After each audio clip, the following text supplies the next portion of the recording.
Brother Rick. And thank all of you for coming today to celebrate Gigi's life. I know it was hard getting here. We did have to choose the day of the parade, but thank you so much. I had Gigi in my life for 75 years, and we miss her every day. My word, I practice this. I also miss my friend Ralph. I love Ralph every day. But every day they're with me, because before Ralph died, he gifted me a beautiful car. And so every day when I get in the car, I thank Ralph for the car. And right after he died and Gigi died, I was with my friend Ellen. And we were in the car, and this car constantly tells me if I'm changing lanes, if I'm getting too close to something, if I back up, it's constantly telling me what to do. So Ellen said, why don't you call the car Gigi? That's pretty good. My first name is Gigi. I like that. Because she always told all of us what to do. I know Gigi would be delighted that you're here. She would love all of you being here, the food, the flowers, the biscotti, which Kathy, my cousin, and I made. But she would probably say they're either too sweet or not sweet. So I'll let you judge who has the best biscotti. Kathy probably wins because she has decorated hers. Is that right? As Maureen mentioned, Gigi did not throw anything out. So it's been a bit of a challenge to clean out her house. She saved every letter, every card from each of you. And so it's been really a challenge to kiss things and let them go.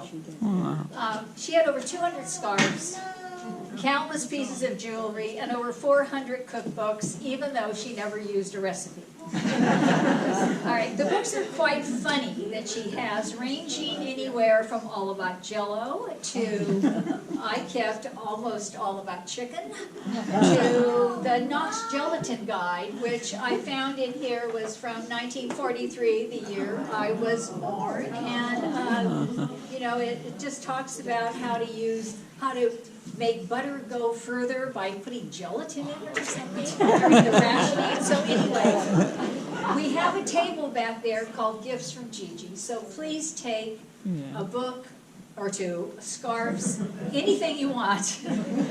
She has some costume jewelry there. They're all gifts from Gigi. Throughout the years, we all spent a lot of time with Gigi. We all knew how much she loved to play word games and rummy.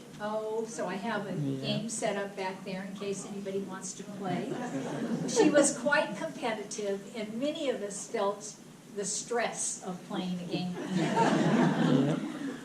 We knew never to call her during Days of Our Lives, which she watched for 52 years. We have her sweatshirt up there. My daughter-in-law Jamie gave it to her when she was working at NBC years ago. But she wore that Days of Our Lives sweatshirt, and she wore her Notre Dame sweatshirt every time she watched a Notre Dame football game. I know Jeff went to Notre Dame, KJ, his brother went to Notre Dame, and Victoria, my granddaughter, graduated. Now I have a granddaughter who's a senior at Notre Dame. So she was really very interested, and she loved the season this year, 12-0. We always could find her at home cooking, sewing, or doing her calligraphy or making something for Montalvo. When I lived in London, she traveled to visit me several times, so we could share that time together. We went many times to Italy. We traveled to Lake Tahoe and New York, and of course to Southern California, because that's where my son and his family live.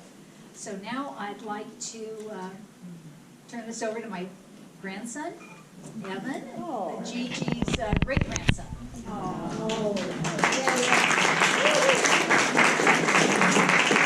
Hard to follow, right? Yeah. Hi guys.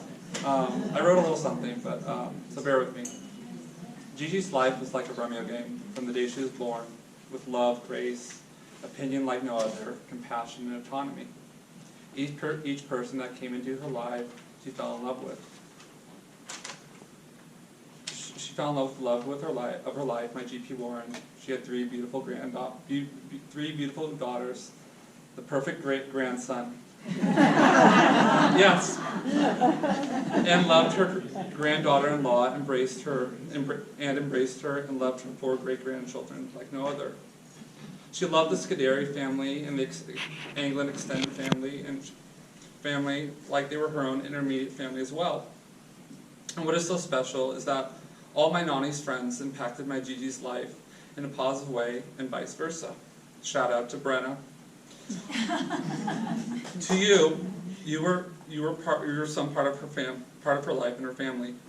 Each person that came into her life was like a Romeo player at the table with her. She would make you smile. She would find a way to empower you in conversation, or tell you her honest opinion whether you would like it or not.